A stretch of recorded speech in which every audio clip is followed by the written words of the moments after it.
El día de hoy vamos a abordar el tema de úlceras por presión.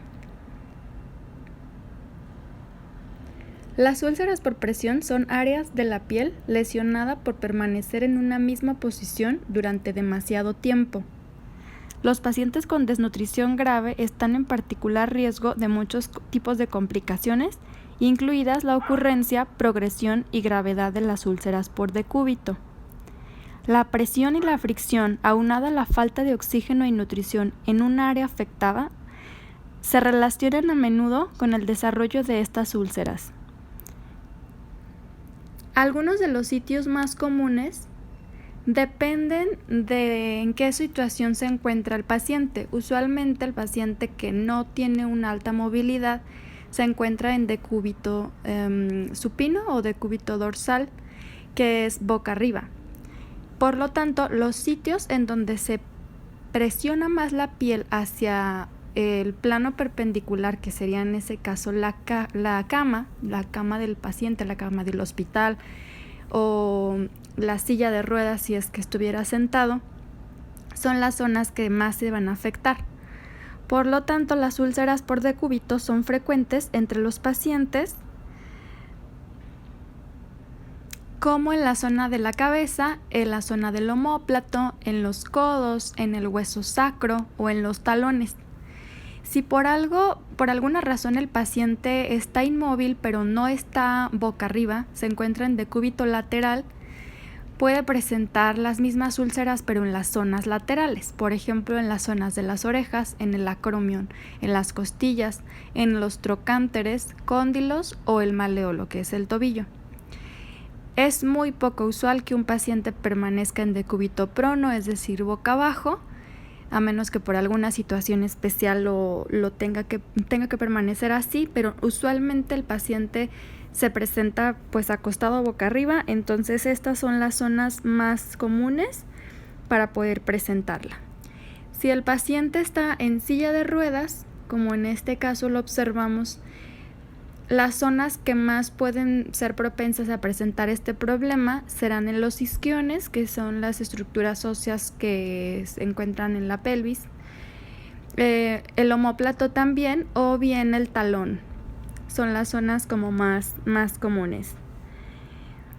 Las úlceras por decúbito son frecuentes entre los pacientes con desnutrición proteico-calórica, en muchos casos, por ejemplo, con infecciones crónicas, con caquexia pulmonar y cardíaca, caquexia reumatológica, cáncer, enfermedad renal y en general en los pacientes que están confinados a cama o paralizados. Estos pacientes han perdido la movilidad y han perdido una gran cantidad de masa corporal, sobre todo magra, es decir, muscular y piel, que afectan la inmunidad, y el riesgo de desarrollar úlceras puede verse incrementado hasta un 74%. Esta es una imagen de una úlcera sacra en un paciente con posición acostado, que probablemente inició con una zona roja, inflamada, dolorosa o esponjosa y fue progresando en longitud y en diámetro, pero también en profundidad. Si ustedes alcanzan a observar, la zona en la que está es una zona bastante complicada porque es muy fácil de infectarse por los desechos y la cercanía con los esfínteres que tiene un paciente. Este tipo de pacientes tendrán que tener ayuda para la defecación con algún tipo de pañal o sonda. Por lo tanto, cualquier derrame o líquido que llegue a la herida pues puede significar un riesgo potencial de infección. Por lo tanto, el tratamiento médico y el aislamiento de esta zona y propiciar que estén separados de las heces fecales y de la orina es crucial para el tratamiento y mejora de la misma. Si no se trata, esta úlcera puede progresar en profundidad y en diámetro, de tal manera que hay grados para poderlos clasificar. Las úlceras entonces pueden estar desde el estadio número 1 hasta el 4. En la etapa número 1 hay hiperemia y calor. Hay eritema de la piel intacta que no se blanquea, es decir, se hace una presión en la zona y no cambia de color. Para el estadio número 2 hay pérdida parcial de los tejidos. Aquí se encuentra una úlcera superficial con bordes distintivos y hay pérdida cutánea de espesor parcial. Para el estadio 3 hay pérdida total y se habla de la pérdida del espesor total de la piel que incluye daño o necrosis del tejido subcutáneo. Y para la última etapa es una etapa de necrosis en donde hay pérdida del espesor total de la piel con destrucción extensa, necrosis tisular, es decir, hay tejido muerto, hay daño al músculo o incluso al hueso y a las estructuras del soporte del mismo. En esta otra diapositiva les muestro otra imagen. Aquí está la clasificación de los úlceras, son los grados. Categoría 1, decíamos entonces, eritema no blanqueable. Categoría 2, la úlcera de espesor parcial. Categoría 3, pérdida total del grosor de la piel. Y categoría 4, pérdida total del espesor de los tejidos.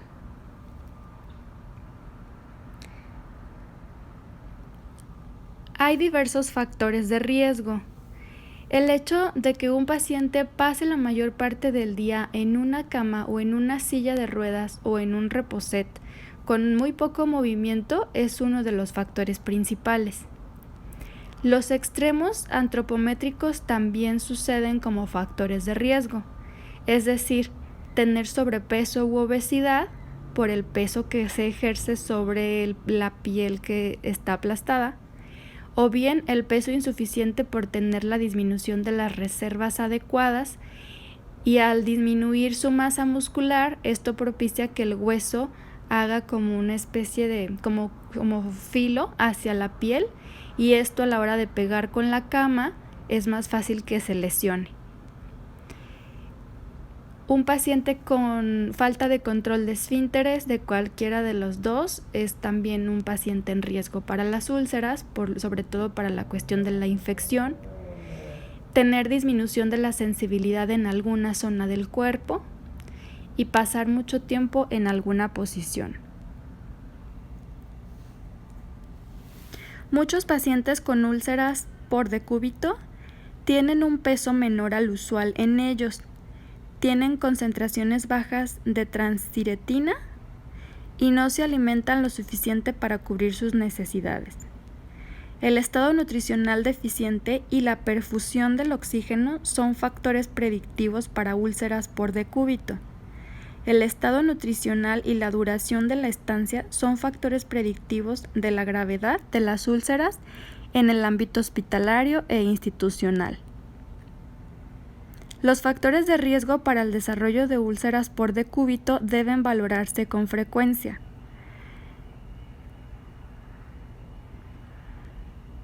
Los riesgos incluyen pérdida de peso no intencional, incontinencia, inmovilidad, circulación deficiente, como en casos de diabetes, enfermedad vascular periférica o anemia, infección, estado nutricional deficiente, presión prolongada y una albúmina disminuida. Es probable encontrar deterioro de la capacidad funcional, ingestión oral deficiente, menor al 50% de las comidas en comparación con lo habitual, problemas de masticación o deglución, concentraciones bajas de colesterol también.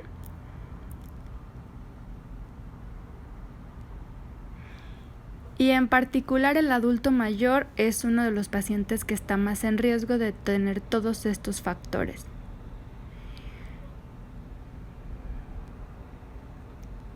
Por lo tanto, hay un sistema de prevención ambulatoria.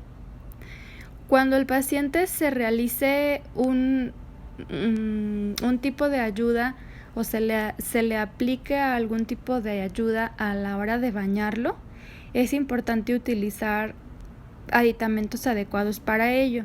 Se pueden utilizar esponjas o telas suaves, pero nunca con fuerza de tal forma que se lesione la piel. Es importante que se use crema humectante, protectores cutáneos sobre la piel todos los días. Se debe limpiar y secar las zonas por debajo de las mamas y en la ingle, que son las zonas con mayor humedad. No utilizar polvo de talco ni jabones muy fuertes. Y tratar de no tomar un baño en tina o en ducha todos los días porque esto puede resecar incluso más la piel. Una de las cosas importantes en la prevención ambulatoria es verificar que mi paciente consuma las calorías y proteínas suficientes. Si esto no está sucediendo, es un paciente propenso a presentarlas y a empeorarlas. En el ámbito hospitalario, hay diferentes sistemas también para la prevención. Hay colchones especializados para aquellos pacientes que estarán en una posición por un largo periodo de tiempo. Pueden ser colchones con presión alterna. ¿Qué quiere decir? Que se conectan a la electricidad y entonces estos modifican las zonas en las que tienen más volumen y menos volumen para que la persona no tenga presión en una sola zona. Hay colchones eléctricos que también tienen modificación de la temperatura para mejorar la evolución del paciente en este caso. Colchones de agua en donde también se modifica mucho más fácil la posición. O con una goma espuma que es especial para la presión del paciente. También en el ámbito hospitalario e institucional es deseable que se hable de un protocolo de movimiento. Esto es que no se pasen más de 2 horas en las que el paciente se encuentra en una posición. Es difícil de lograr porque requiere movimientos especializados y ayuda de personal, pero alguien bien capacitado puede lograrlo. La idea es que el paciente tenga una especie de reloj en las horas que está despierto y dormido para que se le movilice cada 2 horas y se estén rotando las posiciones en estar acostado en decúbito supino o estar de lado, del otro lado, volver a ponerse de la posición inicial, si es posible sentarse, después de nuevo volverse a acostar, e ir rotando las posiciones y las zonas en las que se acuesta para que esto pueda prevenirse. Es importante conocer que hay signos tempranos de la aparición de las úlceras. Al principio no aparece una ulceración como tal, solamente un enrojecimiento de la piel, zonas calientes, piel esponjosa o dura, y erosión de las capas superiores de la piel o una úlcera leve.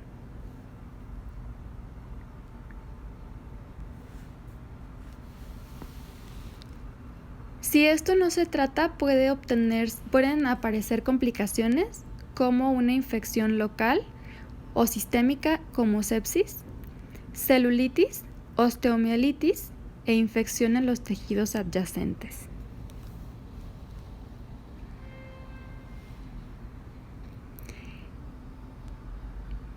El tratamiento médico difiere dependiendo del tipo de grado que se presenta de la úlcera. Usualmente se pretenden colocar apósitos que son como parches que pueden tener hidrogeles o medicamentos llamados hidrocoloides para favorecer la cicatrización y humectación de la herida. En casos más avanzados se puede llegar a presentar algo que se llama desbridamiento quirúrgico. Si ustedes ponen en Google desbridamiento quirúrgico y se van a la parte de videos, el primer link es una imagen, un video de solo 2 minutos que les puede ser bastante útil para que revisen cómo se lleva a cabo este procedimiento, que debe de ser efectivamente en un quirófano.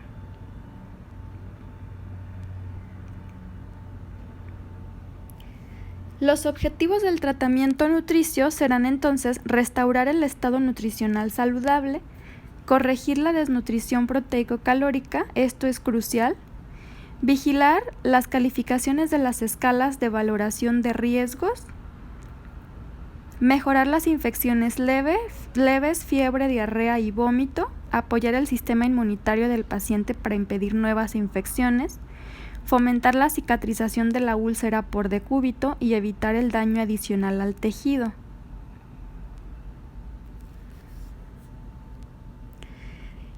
Y hablando ya de cómo debe de ser el plan de alimentación, les muestro aquí la recomendación de energía. En individuos adultos con riesgo de úlceras por presión y valorados con riesgo de desnutrición, hay que proporcionar alrededor de 30 a 35 kilocalorías por kilogramo de peso corporal.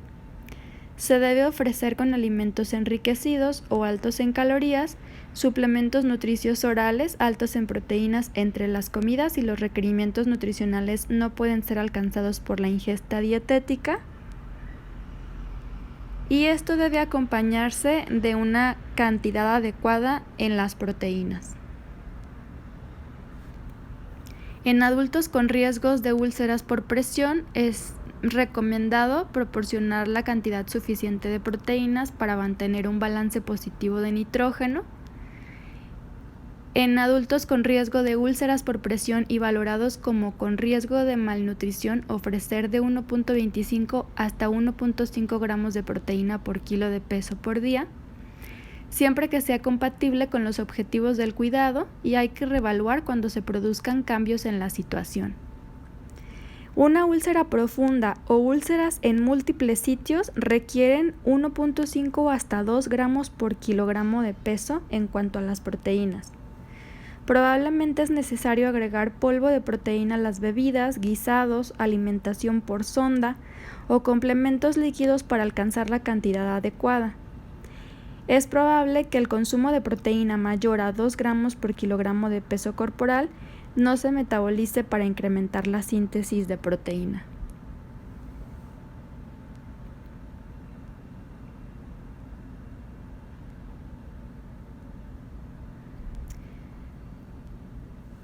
Para el caso de la hidratación, es importante proporcionar y fomentar la ingesta diaria adecuada de líquidos para la hidratación de un individuo con riesgo de desarrollar o con una úlcera por presión ya presente.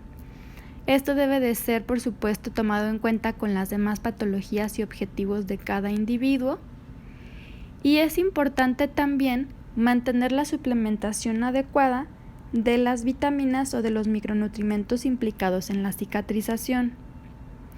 Proporciona a las personas que se encuentran en riesgo de desarrollar úlceras por presión una dieta equilibrada que incluya una buena fuente de vitaminas y minerales. Proporcione o anime a las personas que se encuentran con riesgo de desarrollar úlceras por presión para que tomen suplementos de vitaminas y minerales cuando la ingesta de la dieta es pobre o se confirmen o sospechen deficiencias. Proporcione o anime a las personas con úlceras por presión a tomar una dieta equilibrada que incluya buenas fuentes de vitaminas y minerales. Y para esto les presento un artículo que habla de la suplementación en diferentes tipos de heridas. El título es Micronutrimentos, arginina y glutamina. La suplementación es una herramienta eficiente para la prevención y tratamiento de las diferentes heridas. Eso es un artículo que está en inglés. La parte de las heridas, aparecen heridas quirúrgicas, aparecen quemaduras, pero también aparecen las úlceras por presión. Y la conclusión en este caso es que las fórmulas ricas en energía, proteínas, arginina, vitamina C y zinc pueden mejorar la curación de la úlcera por presión, mientras que su eficacia para la prevención es un poco menos clara. Les dejo el artículo para que revisen específicamente las dosis y lo tomen en cuenta para su resolución del caso clínico.